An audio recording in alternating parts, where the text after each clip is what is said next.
I'm saying that the suffering you're experiencing is connected to my oppression. And there's no such thing as liberation for you without liberation for me.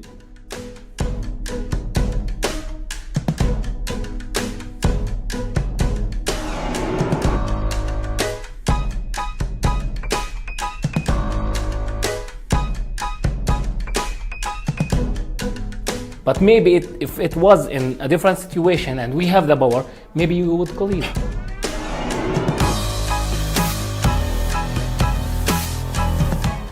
My name is Rudy Rockman and I'm a Jewish and Israel rights activist living in Israel. My name is Amir, I'm from Bethlehem and I'm an activist for the Palestinian rights.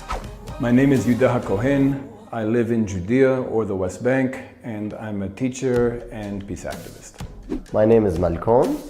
I'm from Jerusalem and I'm a peace activist. I'm a Palestinian Armenian. My name is David. I live in the Holy Land and I am an explorer. My name is Loay. I am from Bethlehem and I'm a salesman in a souvenir shop. Please come and have a seat if you agree with the following statement. The liberations of Israelis and Palestinians are not mutually exclusive. When we think about Palestinian rights and liberations, and we think about Jewish rights and Jewish liberations, that oftentimes we're told by the world that one has to come at the cost of the other. But in reality, I think if we break down what Palestinians truly need and what Israelis truly need, they don't contradict. Yeah. I think to get to that awareness, it's really important for us to really unpack the grievances and aspirations that exist on both sides. The way I would relate to it is, I think we have separate narratives, and when I say narratives, I don't mean one is true and one is not true. I mean that we've understood the last 100 years very differently.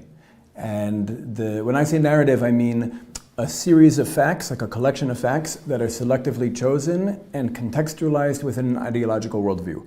And both of our stories have different facts, but the facts can all be true. We're just taking the facts that we want and organizing those facts in a way that tell a story and that makes sense to us. And I think for the last 100 years, what we've been doing is telling the truth about ourselves, but getting it wrong about each other. And it's almost like, I don't know you. In my story, you're just the antagonist. And I'm creating an identity for you in my story, and you're creating an identity for me in your story that have very little to do with how we're really experiencing ourselves.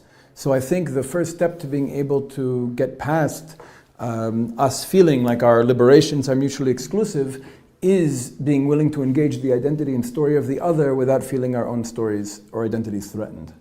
I think that we can live together whenever we forget about our pride. Whenever I think about Palestine and Israel, I remember the past. When we had fights and all of wars, if we forget about this and forget about the pride, I just think about you like you are human, just like me. We are the same. But you are from a different culture and from a different culture. We will live together in the same country, and it will be amazing. Remind me for this intense example. If a woman is raped and she's gone to court to ask for justice for against the rapist. Now, if during this traumatic experience she's going through, if she found anything that's sharp, any knife, anything, and she tried to finally defend herself, and maybe she finally felt the power to cut his head off, his hands off, his legs off, to make him like into this non-human shape. And if she goes to court and there is evidence that he was raping her, people would laugh at the judge if he tells, oh, how savage are you, you're doing this to the man. Okay? So the suffering of the rapist, because she is the one who is attacked first, is very different. It's not measured equally whatsoever with the rape, from the rapist. Because the raped is the victim. When we're speaking about an oppressor with power who can end the suffering of both, just like that, we cannot equate it with this suffering. So I want to answer back, because on the premise of what you said, I agree with you, that if we look at the power structure today that exists and we try to compare which one is more powerful, there's no doubt, I think we all agree in this room, that Israel has the power. That means we have also the responsibility to change the situation. There's also another element that Palestinians are also suffering under the PA and Hamas that isn't even part of this conversation. But the way that the Zionist perspective and the Jewish perspective, Jewish liberation perspective experiences it, that in 1948, we didn't all come. There were many Jews that were living here still. And Jews came not only from Europe. Yeah. The places that we last lived in were our experience in our diaspora before we returned home. However, in 1948, when we created a state, the war begins because we create a state, and not all the Arabs, not all the Palestinians are against it, but the leadership are against it. We're faced in a war, and the consequences of those wars in 1948, in 67, and in 73 have resulted in the creation of the status quo. So it's not because Israel came and said, we need to kill or we need to displace, but it's because there was a war. So what I have to say to you is that I think when we look at suffering, we have to understand the greater context. Now, you used the example of rape. For our perspective, we see ourselves as that woman that is walking down the street, and all of a sudden we're being attacked. We're being at war and from all the surrounding Arab nations. And remember that at that time, Israel wasn't strong like it is today. It didn't know if it'd have a next day to live. So it's attacked by all the surrounding Arab countries. It defends itself, does things that are right and not right along the way. People suffer from it on both sides. And then the consequences of that suffering is always pinned on Israel. And I think there has to be an understanding that there is a greater context, that Israel didn't come out of the blue, Jews didn't come out of nowhere and say, we need to cause that suffering. There was a context that existed that forces both of us to fight. And I actually think that that fight did not stem from Arabs and Jews, because historically we're cousins and we come from the same lands, we come from the same culture, we have very similar language, salam alaikum, shalom aleichem, khamsa chamesh, we're very similar people. I think outside forces wanted us to fight each other, to be in conflict with each other, and still profit till this day from that suffering. We need to realize we have different perspectives of history, and that's where it's not really defense to us. And it was Theodore Herzl and the founders they were very, very proud to say this is a colonial settler movement. They were not hiding it because they were supported by the European powers, mainly the British, and they were promised. And it was totally, to us, in our eyes, totally biased towards European colony. Now, this is sometimes something I hear very often from Palestinian activists, but the explanation to that is that the vocabulary that these individuals had was a vocabulary that existed in the midst of colonizers. And when they were using this word, they didn't mean foreign empire coming, taking the land of a people and exporting the resources outside. They meant the development of the land.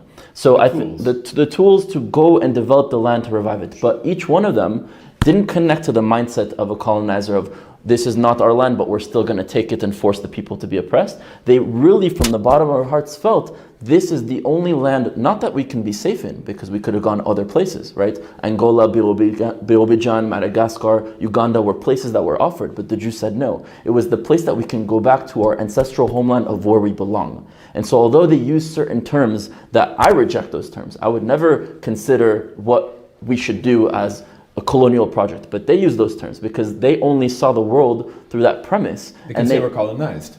Yeah, because they were mentally colonized, right? Most of them didn't speak Hebrew, right? That's our language. Our tongue was colonized. Our minds were colonized, not only physically, but also emotionally, mentally, and even sometimes spiritually.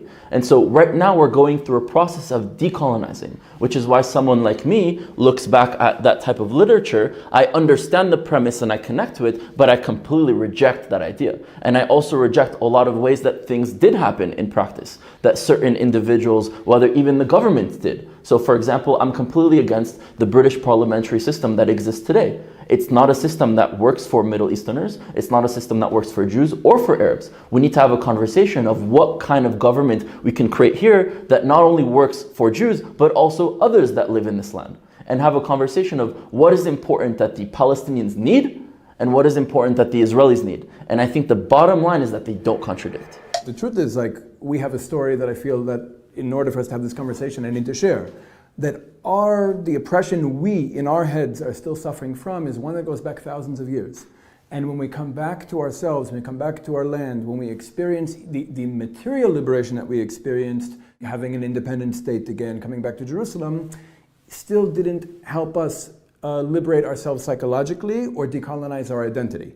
And I think that right now a lot of when I've had these conversations in the past, the conclusion I came to is that a lot of the material expressions and manifestations of oppression that Palestinians have expressed to me and complained about to me are actually expressions of a Jewish identity crisis. Meaning in 1967, we came back to the West Bank, to Judea and Samaria, to what we consider the cradle of Jewish civilization. But we didn't know what we were doing here. We've been dreaming about these lands for thousands of years. We've been talking about coming back to Bethlehem and coming back to Hebron and coming back to Shiloh and Jerusalem on the one hand. But on the other hand, the Americans and Europeans don't want us here. But on the other hand, we need the mountains overlooking our densest population center to protect ourselves. But on the other hand, there are all these Palestinians here. What are we going to do? Are we going to make them citizens? Are we not going to make them citizens? Are we going to say we're leaving soon? So for the last 50-something years, we've been doing everything and nothing and maybe pretending one thing and not. So in many ways, I acknowledge Palestinians are victims of a Jewish identity crisis, but part of our oppression is the identity crisis. And if the Jewish people can liberate ourselves from that identity crisis, I think that would have an impact on how Palestinians are experiencing Israel, and it would definitely eliminate most, if not all, of the material expressions of oppression that you're experiencing. We have to always think long term and not think about the past. So we have to compromise the past and think about building a better future for us and yourselves, because both sides have lost something valuable to them. So we have to compromise this idea, this thought that's sitting in our mind. And we can't always keep thinking about it saying, oh, well, my great-granddad was a refugee, or, you know, whatever, my cousin died in whatever battle. Like, we have to forget this, we have to compromise, and we have to look for a better future. Because if we don't do that, then there is going to be no future. You know, I'm not saying risking your identity or forgetting who you are or where you come from or what your roots are, but we have to forget the things that we lost or the things that hurt us. That way we can move towards a better future. Like maybe Luai is saying we need to let go of materialistic stuff such as land, house, whatever was taken, for example, from us Palestinians in particular, or for the Jewish people, maybe this, when they were here 2,000 years ago, it's their land, etc. And so they want the land back. But I think what we need back is identity. What we need back is dignity. What we need now is internal value.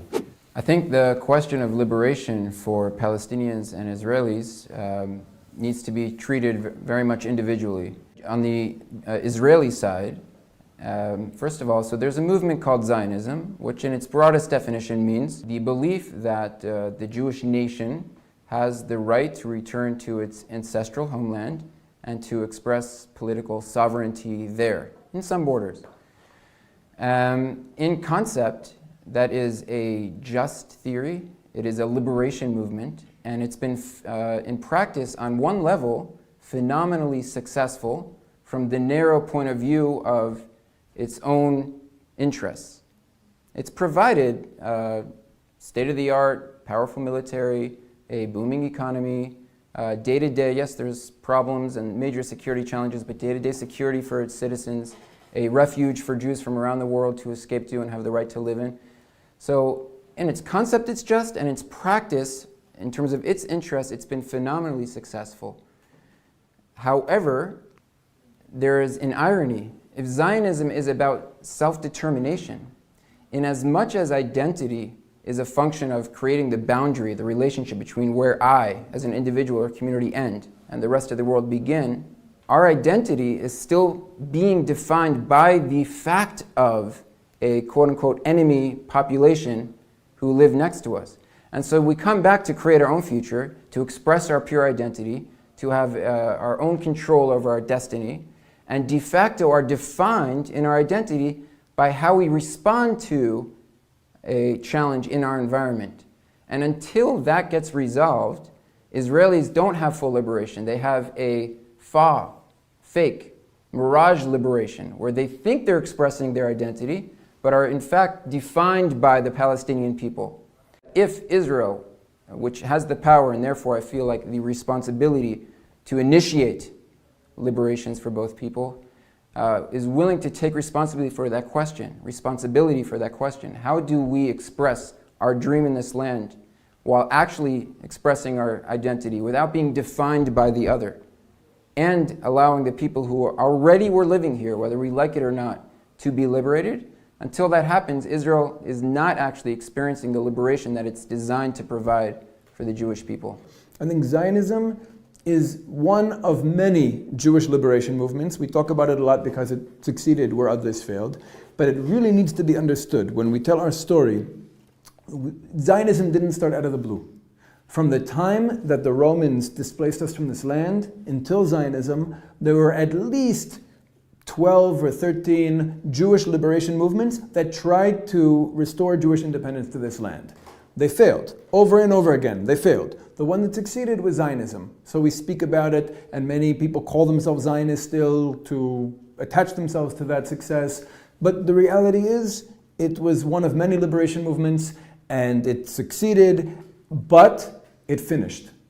And today, if we want to move forward, and if we want to move forward together, we have to acknowledge that it finished, and whatever we create in its wake has to be able to protect Zionism's positive achievements while correcting its flaws and actually answering the questions that Zionism does not have the intellectual tools to address. I personally know someone who was killed by this conflict. So I've had 4 friends in the last operation in Gaza that were killed. I have my officer who also wasn't killed but received a bullet through his throat and today can no longer speak because of it. And a lot of people who have experienced suffering from the Israeli side, not everyone, but a lot of them, see their suffering as blame on the other side, and we have to demonize the other side because all of our suffering comes from there. The way I've experienced it and been able to deal with it is this suffering is not caused by the people, but is caused by the conflict. And I have to be able to separate the two. Because the only way to change the conflict is to one day come together with those people and change the reality, because suffering is experienced on both sides. Okay, so I have 3 friends from the same family of me. I'm from family Hamamra. They are from the same family, and they were killed, the 3 of them, in 2014 by Israelis. And it's not something personally. In the same time, I know another girl named Q, and she had an American friend visitor coming to Israel, and there was 2 Palestinian guys saw them, and they tried to kill them, and they killed the American citizen that is coming here to meet her friend Kira. So I think that Palestinians hurt Israelis and Israelis hurt Palestinians, and we killed each other enough. So let's just forget about it and start a new life, just because I care about the future more than I care about the past.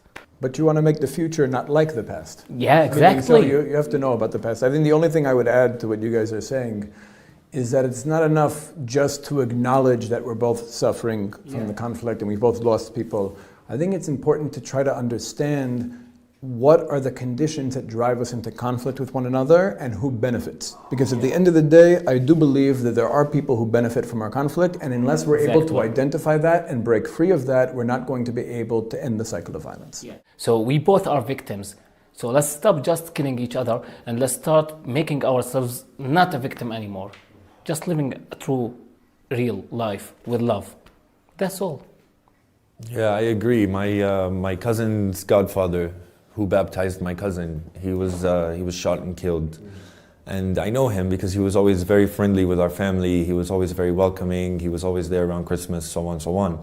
And my uncle, my mother's brother, was shot in the leg. So it made me very angry. It made me very furious. But you know, when I sat down and I thought, like, what's the purpose? What is the point to be so angry? Like, you know, as they say, life goes on. So what is the point of getting revenge? It's just going to create more conflict. So yes, it's painful. All of you have experienced that, so you know the feeling. I have the power to forgive because I have Israeli friends. I've met many Israeli people. I've hung out. I've had drinks, celebrated birthdays, mutual friends. We've actually sat down, introduced me to an Israeli. No problem at all. See, we as a Palestinian, we only dream about a normal life. We don't want anything else. And that's what Israel can do, because you have the power. You are the one who decide here. Whatever will be in the future, you decide, not us. You know, and I know, and everybody knows that the decision is yours. So take your time, but take a good decision, because we are talking about millions of people who are going to live just by your rules. And you can now stand up from Tel Aviv and go to take all the Middle East for you, and all of it will become Israel. You can do it. I know Israel have the power. Israel have everything. And you are nice to us, because you can kill us in any moment, all of us, but you never did. But maybe if it was in a different situation and we have the power, maybe we would leave. Let's end this fight. That's all. I had a friend a few years back. He was 19 years old, a Palestinian refugee, and seemed like a happy young adult. He was an actor in theater. He came from a fairly middle-class, stable family. Yes, there's challenges living in a refugee camp, but his life on the surface didn't seem that terrible. And one day he crossed the wall into Jerusalem and exploded a bus, and he died in that occasion. And it just, to me, it was obviously painful to watch.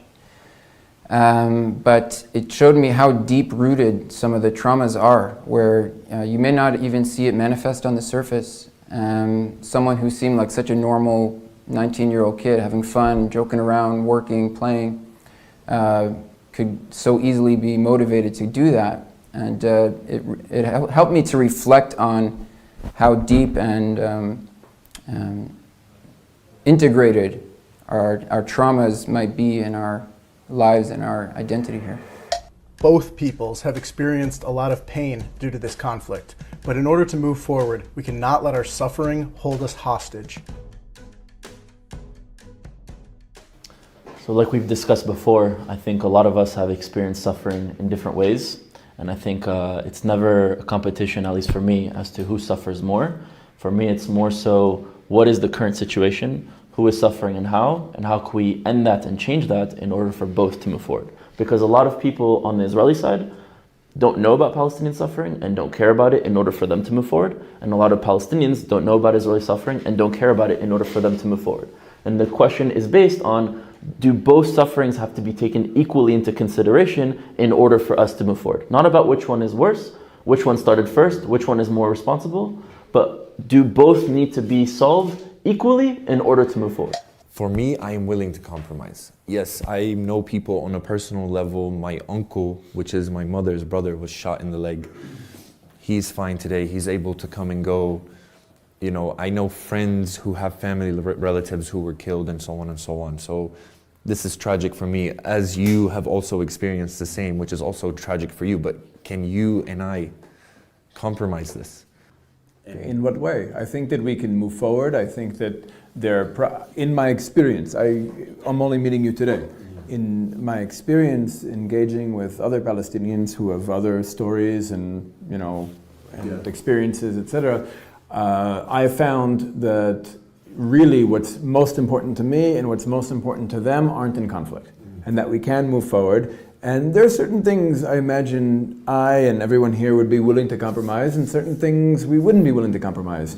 I'm concerned that without qualifying the statement and being very specific and very clear about what I'm willing to compromise, then it can be very easily misunderstood and counterproductive. So related to this question, about the past and the suffering, for me, I'm willing to compromise. I'm willing to move forward for a better future. So, being that my cousin's godfather was killed, life goes on. It's not the end of the world. People die of cancer, people die of flu, people die. So you're willing to compromise on revenge? I'm willing to compromise on revenge. This is really important. The suffering is what people are holding revenge for. And this is what many people are not willing to forget, especially for someone who lost their mother or their father or their brother or their sister. But like I said, you have to let go of some things to build a better future. I agree with you. I think in this conflict and generally in human nature, very often suffering is used as currency or leverage in a conflict. And especially given the unique circumstances of both belligerents in this conflict here, the Israelis and Palestinians, suffering is at the core of our identity. I could say, as someone who's Jewish, that suffering is one of the fundamental building blocks of how our identity not necessarily was originally designed, but has emerged. Suffering is a tremendous unifying factor. It informs the way that we respond to the world, the way that we see threats, the way we've organized society in Israel. When suffering is a currency, it has value in your leverage and your position, in the rightness of your position, and in the rightness of the nature of your identity, it's very hard to give up on. But we take responsibility to create who it is we want to be in the world. That process is the process of peace. I really think that the problem started with us when we were children. Because I remember myself as a kid, and my mom wanted me to sleep, so she only told me, if you will not sleep now, there's a Jew who is coming to kill you. So I go to sleep directly. See, so the problem is, as we are children, we are afraid of each other. So what's about now? Let's learn how to love each other, and that will end. Or at least how to understand each other. Exactly. And engage the identity that the other experiences himself as. Why, when I dream about a Jew, I think, oh, that's a nightmare. Why? Why? We have to learn how to love each other. I dreamed about a Jew. Okay, maybe he will be a friend one day. For me, the point is that we rise as children, hating each other and looking at each other. I'm better than this guy. He's better than me. I'm Muslim. I'm special. I'm Jew. I'm special. We are not the same. I'm better. He's better. That's the problem. The problem that we are looking at each other at objects. So as a Jew that grew up most of my life in the diaspora and moving all around the world, I was never taught to hate Arabs or Palestinians, but I also never heard about their struggle, their narrative, their identity, or anything about them. So going into the army, ironically enough, was the first time I actually was able to engage in Palestinians and actually see them as real human beings in front of me. Now, of course, the power dynamic wasn't ideal to create conversation and to truly understand, but through that experience, it started to open my mind. There is another population that exists here, and although I've experienced them sometimes as the enemy, I've never been taught that they were the enemy, that they were fundamentally bad. And the only way for us to move forward is not to focus on our governments telling us what to do, but from the population, from the ground up, to be able to build relations together and have a vision of what type of future we'd like to create. For 19 years of my age, I never met a citizen, Israeli citizens. I always meet just army, military, Israeli people. That's the problem. We should connect to each other more. I'm a geopolitical tour guide. I do dual narrative tours, Israelis, Palestinians, different perspectives.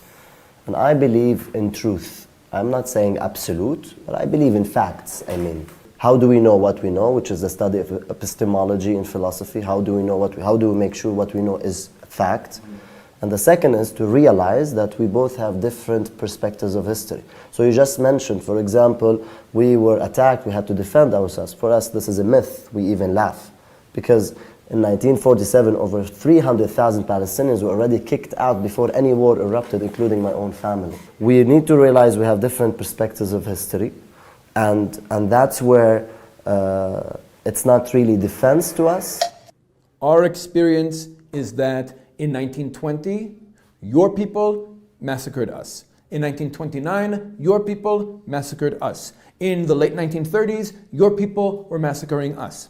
And within our community, at that time, there were many internal debates. Do we fight back? Do we not fight back? Do we rely on the British to keep order? Do we only fight back when we're attacked, or do we initiate attacks on the communities that attacked us? These were very deep, very divisive debates within the Jewish community here. You know, you said before that the Europeans, especially the British, were favoring us. It's interesting, when we learn the history, and we learn about the 1920s and 30s and 40s, we're learning that the British were pro-Arab. And you're learning that they were pro-Zionist. You know what they really were? They were pro-British. And sometimes they would say things that sounded pro-Israel, just like the Americans today. And sometimes they'd say things that sound pro-Palestinian, because they were advancing their own interests and they were forcing us into conflict with one another, because that's what the British do. That's what imperialists do. They divide and rule native populations. And we fell for it. Zionism, from the left to the right, did not formulate any solution or even have a meaningful conversation about what would it be with the non-Jews in our land. And I think that's one of the most important conversations that Israeli society needs to have right now. But I'll also say that there was a group that might not be considered Zionist, depends who you ask, the Lehi, the Lochamei Cherut Israel, the Fighters for the Freedom of Israel, or the Stern Gang, that actually did formulate a position that did include a certain amount of Palestinians in their ranks, They were their political party in 1948 was one of the only political parties that included both Jews and Palestinians on their list to Knesset. And they did have an ideology of Semitic unity, and they did have an ideology of inclusion, and an ideology of fighting the British together, not just Jews and Palestinians, but also Egyptians and also Kurds and everybody in the region. And in 1948, before the war happened, they put out leaflets. I have copies I can show you in Arabic, saying to the Arabic-speaking peoples of Palestine, do not let the British manipulate you into fighting us. For years, we've been fighting against them. We don't see you as our enemy. But if you allow them to manipulate you into fighting us, we will fight you like we fought them. And that's exactly what happened. Regarding the context, Palestinians are in a different need for a liberation. We need a liberation because we're the victims, we're the main oppressed. And so we need a liberation from an occupation, from a regime, from our whole historic right to come back here, which is very different today for the Jewish person who lives here. At this point, Israeli society sees Palestinians as part of a broader Arab collective that has tried countless times to wipe us out. And we really think, I know this is going to shock you, we really think we're the weaker party in the conflict. And that if we aren't able to maintain control and a military edge and even allow ourselves to be subordinate to the interests of foreign empires in the region, then we can't survive. Our liberation is not just a nice thing, yes, I want to stop raping you, and therefore you need to be sensitive to my suffering. I'm saying that the suffering you're experiencing is connected to my oppression. And there's no such thing as liberation for you without liberation for me. And there's no such thing as liberation for me without liberation for you. They're intertwined. We can't get away from it. I don't want to compete with you. I don't want to show you my suffering and look to see yours. I want to end it. I want to move forward. And the only way to do it is to be able to really understand the actual material conditions forcing us into this situation. The involvement of foreign powers, like Europe and the United States, has done more harm than good.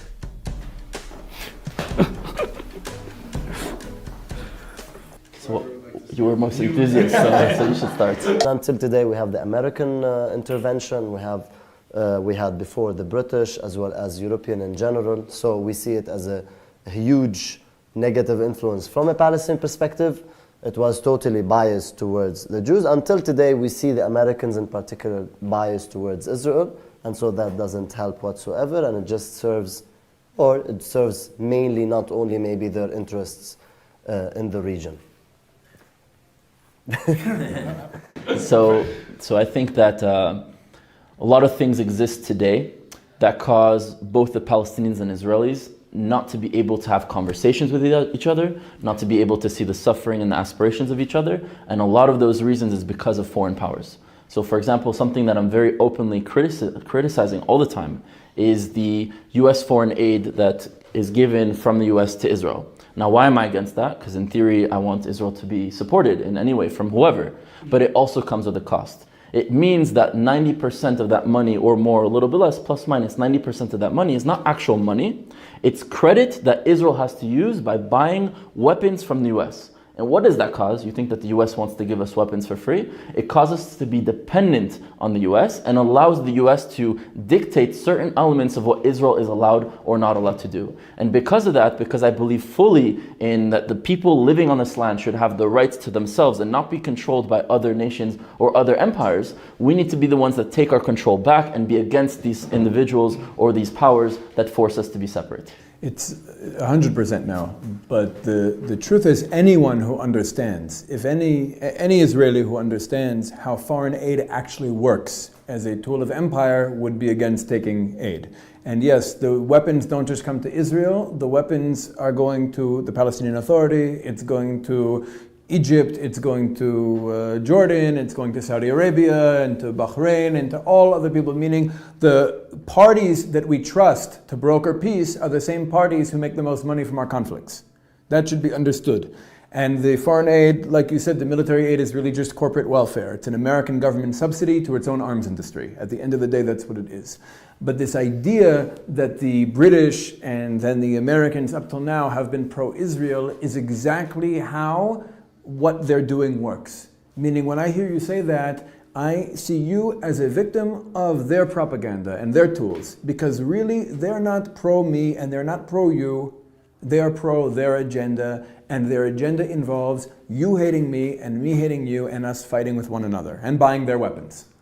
So if we can acknowledge that they have their own agendas, which are not a Zionist agenda or an Israeli agenda or a Palestinian agenda or a Muslim agenda, it's their agenda, and that we're all being victims of the agenda, and part of us breaking free from that victimhood is acknowledging what they're doing and how they're doing it. At the end of the day, the nature of geopolitics in the world is that smaller states, and we're both smaller nations, exist in a hierarchy that's organized by greater powers. That is the law of the jungle. It's the way that life works. There is no existence in a vacuum whatsoever. The foreign powers have made tremendous mistakes. They absolutely play for their interests, and they have played an extremely important role that's sometimes unseen or not experienced directly in dividing and keeping the peace at times, if not for which there would be far greater bloodshed and much, much bigger problems than we have today, and we need to be grateful for that, I think.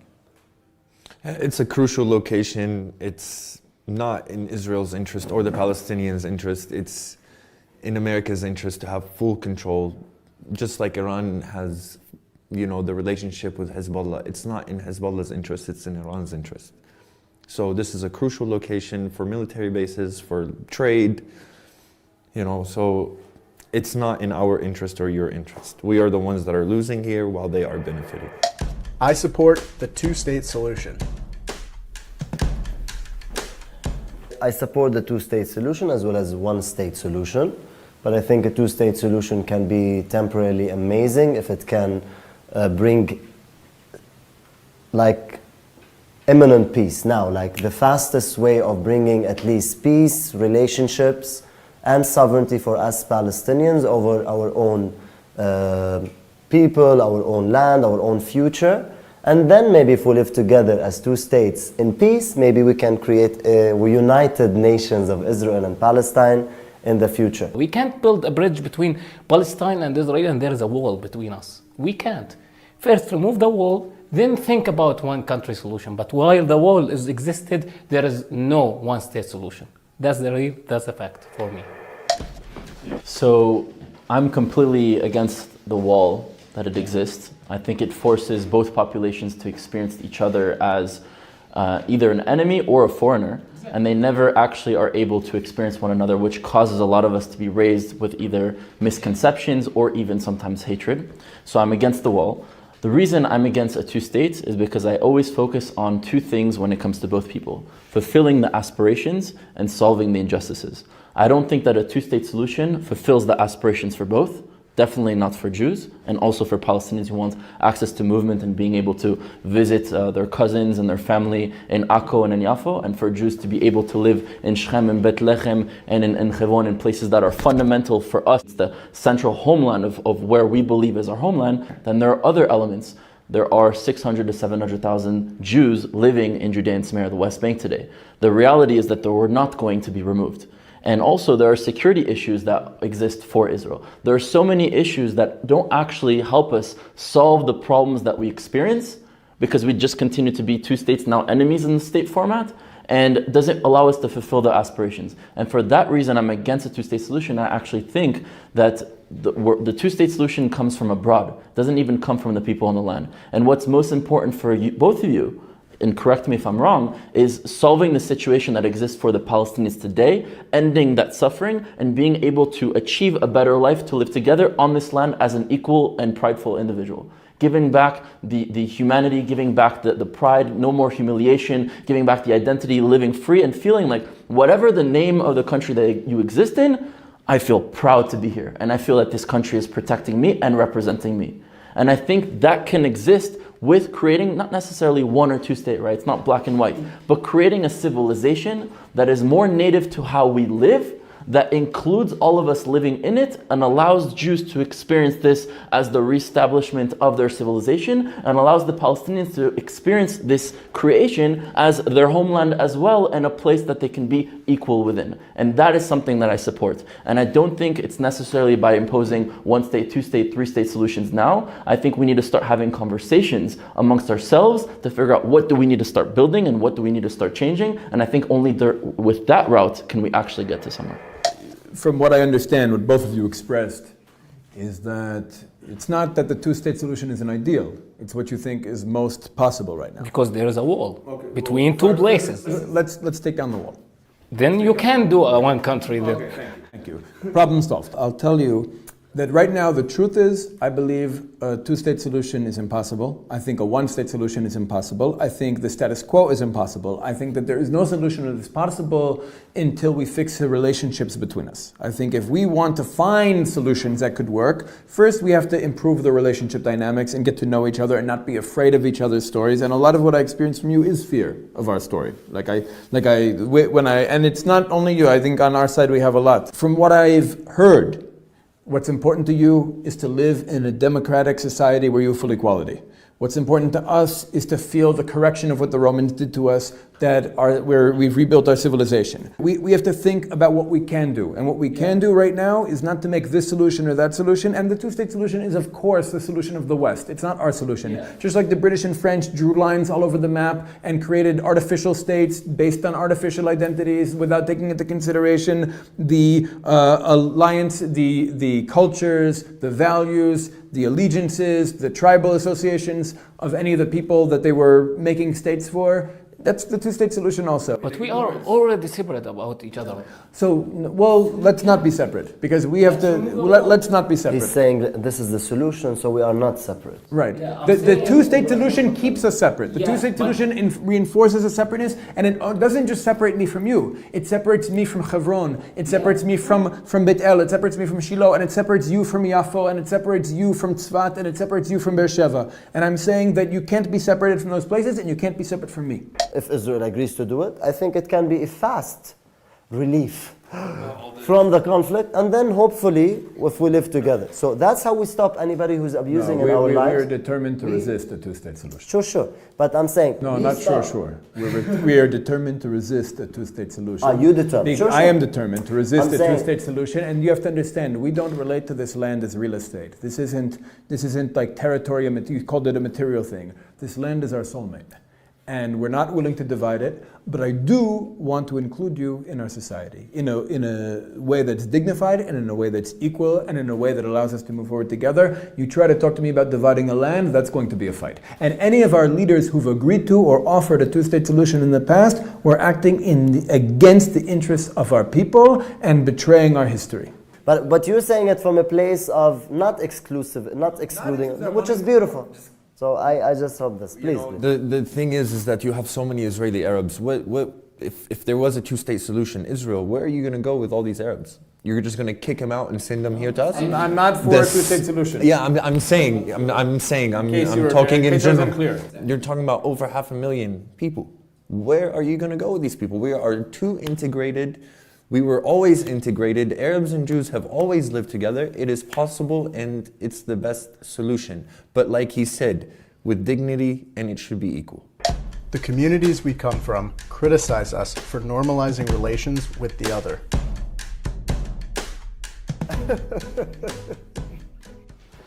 I think this is one of the big similarities that we have, not only because we've experienced each other differently, but because a lot of the times when we start opening our hearts, I think everyone here has a very big heart and has first an interest of being able to move forward.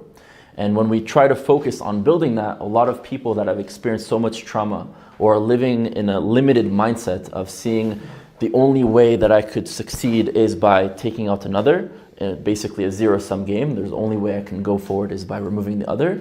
It causes them that sees us willing to be open and having those conversations to have a negative attitude towards us.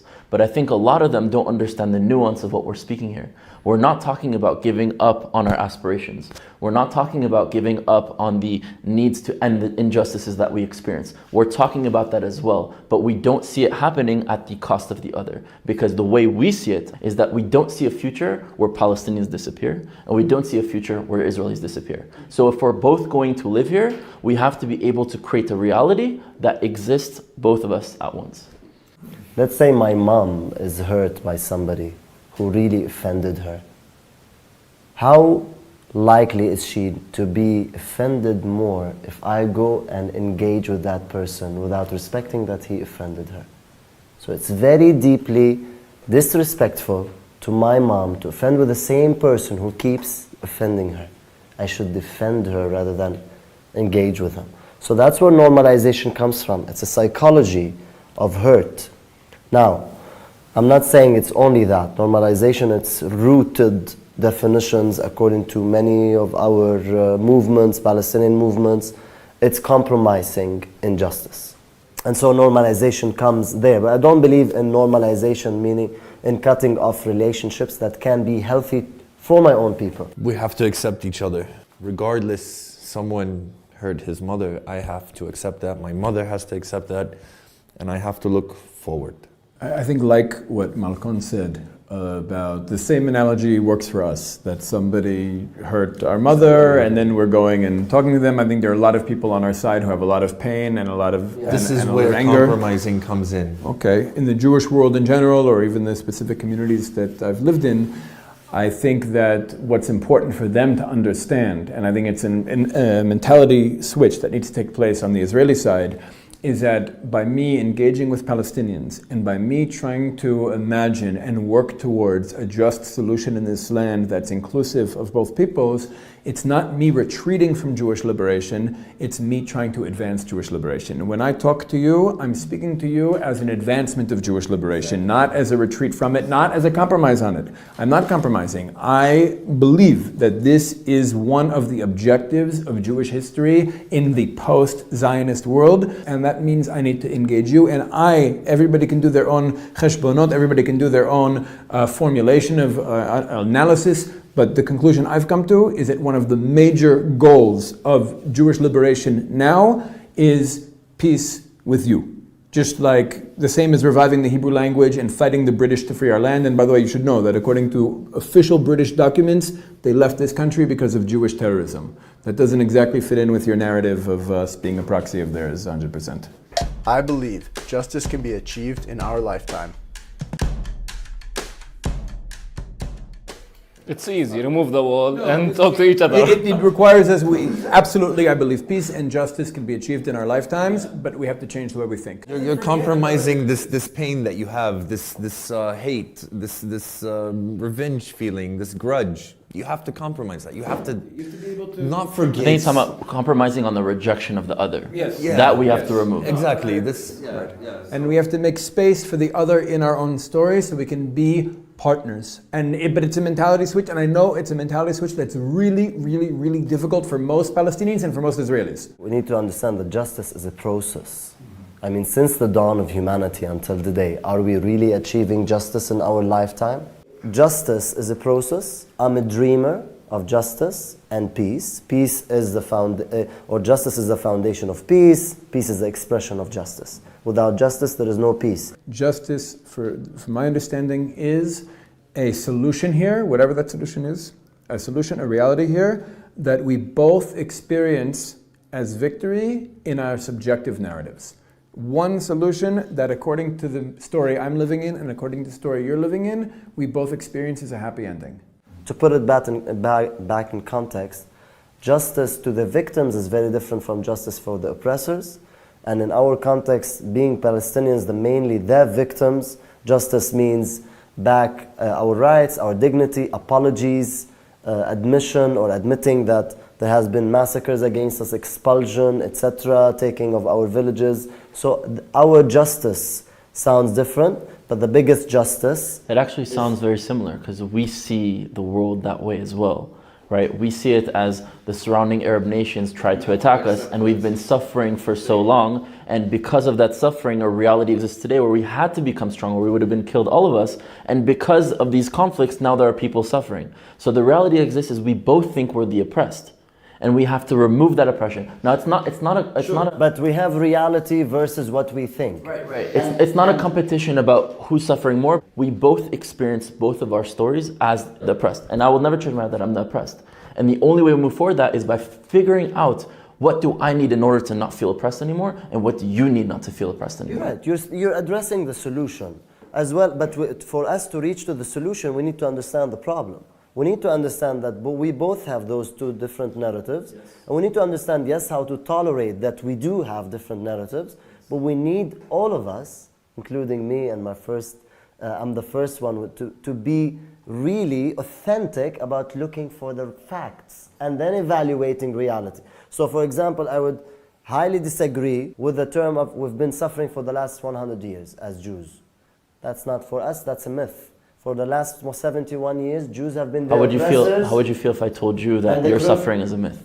No, but wait a second. I'm not trying to be offensive. I'm trying to be factual. But it is offensive because for us, it's a reality that we've suffered. Sure, but we've been 71 years. We're suffering by you. You're our army. You're our occupier. You're taking our land. You're talking about 67. Before 67. 71 years. 1948 until today. But in 1948 till 67, the West Bank, Judea, and Samaria, and Gaza was not under Israel. Yeah, so there's a lot of was also suffering to us. There's a lot of nuance. They consider 48 suffering also. Right. It's the biggest suffering. 48 is but we also experienced suffering before that, and we experienced suffering after that, and we believe. Sure, but the suffering after came as a result of what you started, in our opinion. I know it's different, but to say that we both are suffering 100 years, I think it's inaccurate historically, and it puts us in equilibrium, which I don't think is fair, because the victim is there's no comparison between the oppressor, and his main suffering is coming from this guy.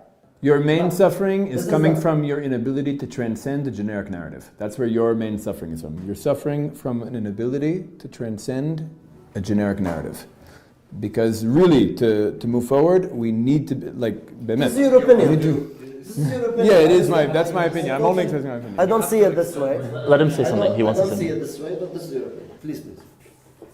So you have to accept that they suffered. You can't just say, no, we are the only ones that suffered, because they have a story just like we have a story. Yes, maybe we were oppressed more by the state of Israel, but they also suffered. So it's not about, oh, we suffered more, oh no, you suffered more. No, it's not like that. We have to accept each other's story, agree on something that, that includes your interest and their interest, and we move forward. So we have to accept there's two sides to a story. Always.